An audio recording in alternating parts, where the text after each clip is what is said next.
গতকাল আমাদের উপর হামলা চালিয়েছে। আমরা সেই সকল সেনা সদস্যদের বিরুদ্ধে আমরা প্রতিবাদ জানাচ্ছি।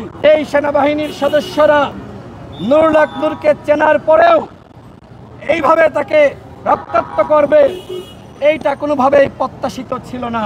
আমাকে স্পষ্টভাবে জানানো হয়েছে সেনাবাহিনীকে গতকাল নামার জন্য সরকারের পক্ষ থেকে এবং পুলিশের পক্ষ থেকে কোনো ধরনের আবেদন করা হয়নি।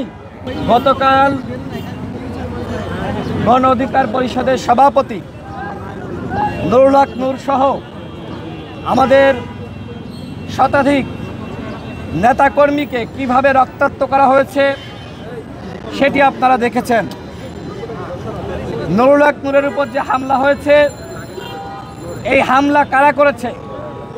আমরা দেখলাম যে সামাজিক যোগাযোগ মাধ্যমে অনেকে ছবি লাল শার্ট পরিহিত একজন ব্যক্তি নুরুল হক নূরের উপর হামলা করেছে।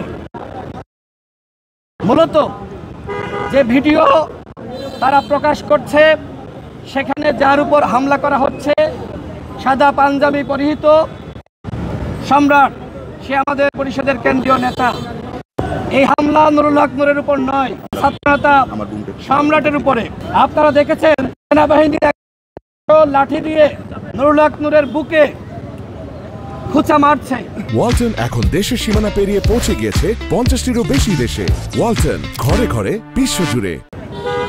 এবং সেনাবাহিনীর সদস্যরা, আমরা যে সাংবাদিক সম্মেলন করছিলাম সেখানে এসে সেনাবাহিনীর সদস্যরা নুরুল হক নূর, আমি সহ যারা সেখানে উপস্থিত ছিলাম, আমাদের উপরে সেনাবাহিনীর সদস্যরা হামলা চালিয়েছে। আমরা অতীতে সবসময় সেনাবাহিনীর পক্ষে বক্তব্য দিয়েছি।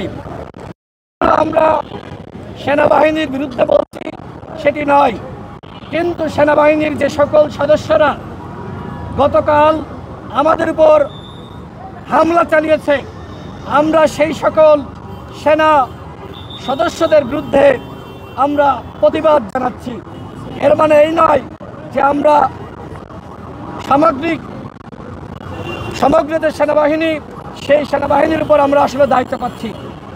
গতকাল সেনাবাহিনীর ঊর্ধ্বতন কর্তৃপক্ষ আমাদের সাথে যোগাযোগ করে, সেই যোগাযোগের প্রেক্ষিতে আমাদের নেতাকর্মীরা তারা কিন্তু যারা নাইটেঙ্গেল মোড় এবং বিজয়নগর পানির ট্যাঙ্কির মাঝখানে ছিল, তারা কিন্তু আমাদের কার্যালয়ে ফিরে আসছিল। কিন্তু সেনাবাহিনী এসে আমাদের কার্যালয়ের সামনে এইভাবে হামলা চালাবে, সেইটা আসলে অত্যন্ত অনাকাঙ্ক্ষিত। আজকে আমি একটু আগে নুরুল হক নূরকে দেখে এসেছি, তার অবস্থা আশঙ্কামুক্ত নয়।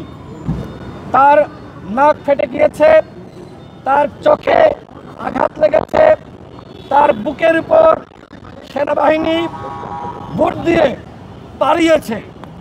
এইটা কোন ধরনের বর্বরতা?